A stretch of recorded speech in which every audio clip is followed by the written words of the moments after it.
Pernah nggak sih teman-teman ngerasa hidup ini kok ribet banget ya? Kayaknya ada aja yang kurang banyak tuntutan dari sana-sini. Dan capek nggak sih ngikutin tren yang kayak nggak ada habisnya? Banyak dari kita yang ujung-ujungnya jadi beli barang-barang mewah, ganti iPhone terbaru, beli tas branded, atau ganti mobil hanya karena ingin kelihatan keren di mata orang lain. Padahal beli barang-barang kayak gitu tuh bikin dompet kita makin tipis.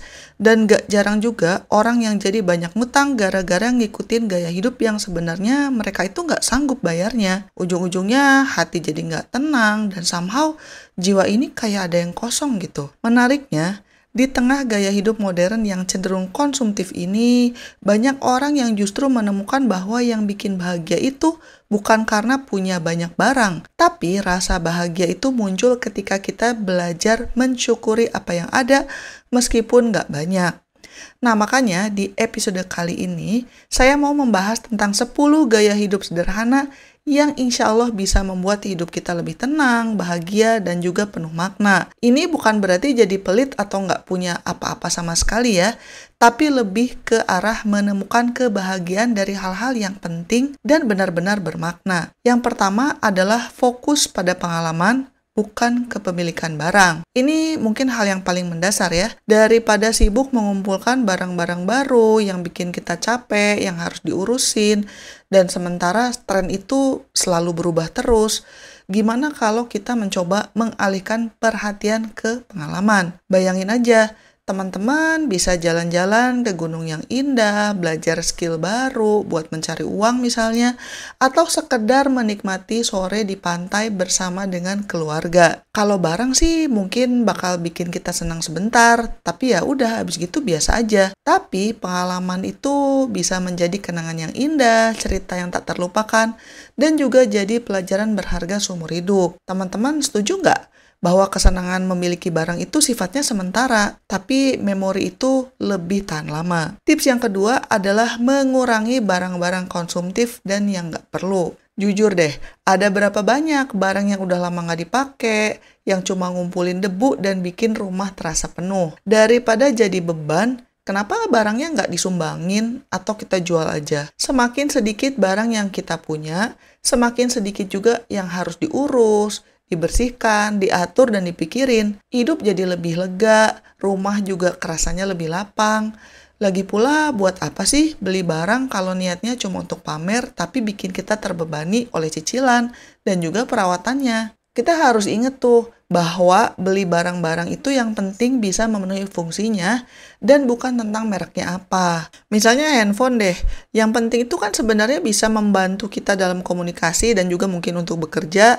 Yang penting ya itu, bukan mereknya. Sama halnya dengan tas. Emangnya logo dan cap di luarnya itu bikin tas itu lebih berguna gitu? Yang penting kan manfaatnya. Pikirkanlah kebutuhan nyatanya dan bukan sekedar keinginan sesaat, tekanan sosial, apalagi cuma buat gaya-gayaan. Tips yang ketiga adalah makan secukupnya dan perhatikan asupan gizi. Ini bukan tentang diet atau menjaga berat badan ya, tapi tentang kesadaran penuh mengenai tubuh kita. Berapa banyak di antara kita yang kayaknya pengen ngemil terus dan gak ada habisnya. Tapi kita harus belajar mendengarkan kebutuhan tubuh teman-teman. Makan ya saat lapar, tapi kalau udah kenyang ya berhenti makan. Kalau kita pengen makan terus, jajan terus, itu juga cenderung membuat tubuh jadi melar ya.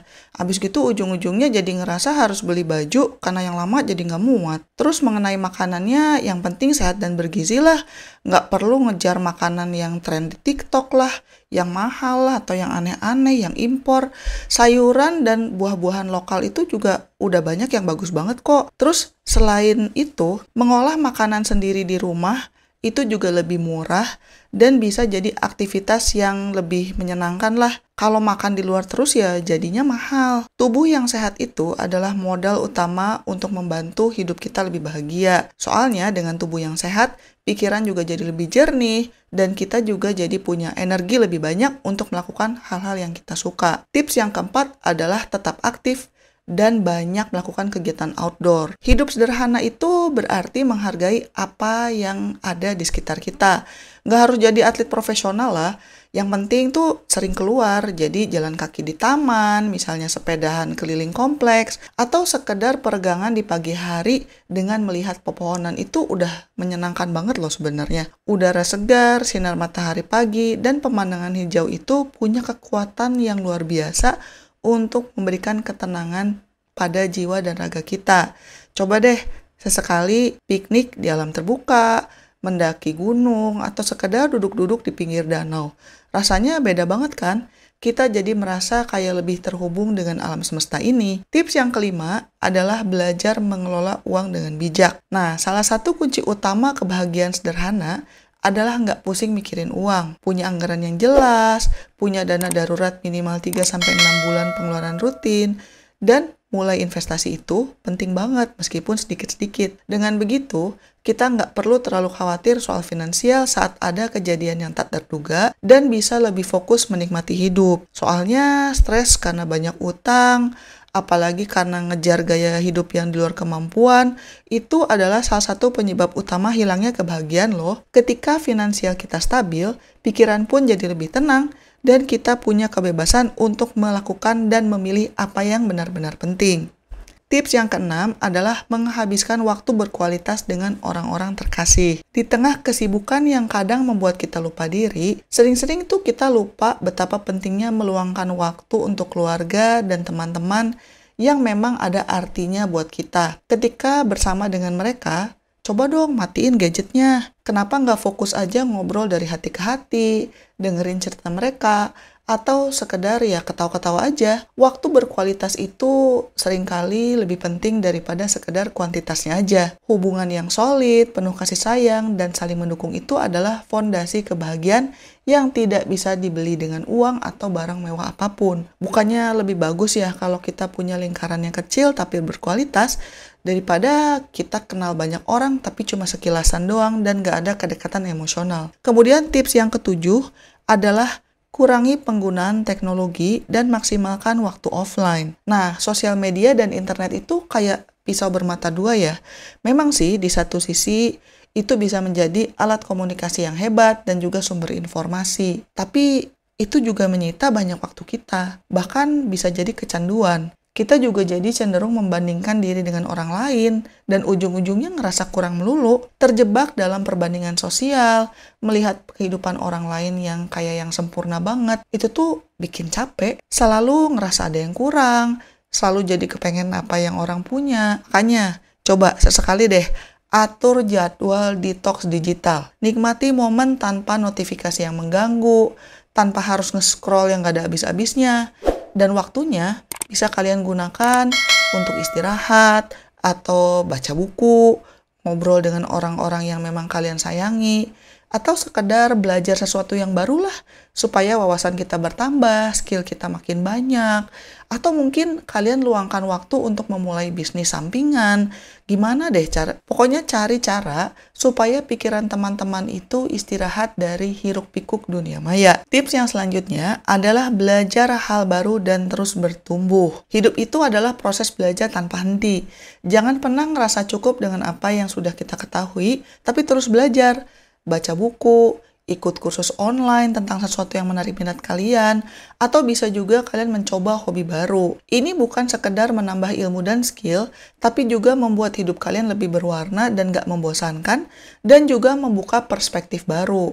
Otak kita juga butuh loh stimulasi supaya tetap hidup dan aktif. Proses belajar dan pertumbuhan pribadi ini adalah investasi yang jauh lebih berharga daripada mengumpulkan barang. Kunci selanjutnya adalah mempraktekkan rasa syukur setiap hari. Ini adalah hal yang sederhana tapi punya dampak yang luar biasa. Misalnya aja sebelum tidur, coba deh pikirin 3 hal hari itu yang teman-teman syukuri. Bisa jadi hal besar seperti kesehatan keluarga, atau bisa juga hal kecil kayak cuaca yang cerah, minum teh yang hangat, atau sekedar dapat senyuman dari orang yang kita sayangi. Rasa syukur itu punya kekuatan luar biasa untuk mengubah perspektif kita dari kurang menjadi cukup, dan juga membuat kita lebih menghargai apa yang kita punya.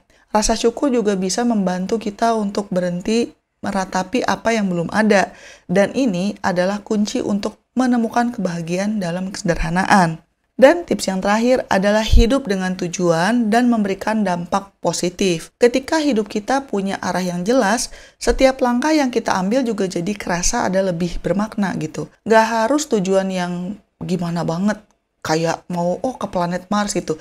Gak harus serumit itu, tapi miliki tujuan yang memang membuat kita itu merasa hidup ada gunanya. Teman-teman juga bisa jadi relawan, membantu teman-teman yang kesulitan, atau sekedar memberikan senyum tulus pada orang lain. Karena membantu dan memberi itu juga bisa membawa kita rasa bahagia, dan saat kita berkontribusi pada kebaikan bersama, itu bukan hanya membuat dunia menjadi tempat yang lebih baik, tapi juga memberikan kepuasan batin yang lebih mendalam. Nah, ini adalah puncak dari gaya hidup sederhana, di mana kebahagiaan ditemukan bukan dari apa yang kita dapatkan, tapi dari apa yang kita berikan. Gimana menurut teman-teman? Kira-kira poin mana nih yang nyambung dengan kalian? Kalau kalian ngerasa, terlalu overwhelming nih kalau dipaksain semuanya, coba aja dari 1 atau 2 dulu yang paling nyambung buat kalian dan yang rasanya paling mudah untuk dipraktekkan. Sedikit demi sedikit, insya Allah hidup akan terasa lebih ringan, lebih bahagia, dan juga lebih bermakna. Kita nggak perlulah ngejar pengakuan orang atau ngejar tren yang nggak ada habisnya, tapi carilah kebahagiaan dari hidup yang sederhana dan fokus ke hal-hal yang memang esensial. Atau menurut kalian ada nggak tips lain supaya kita bisa lebih bahagia dalam kesederhanaan? Silakan komentar di bawah. Jangan lupa untuk like dan subscribe, dan selamat mencari kebahagiaan. Bye-bye.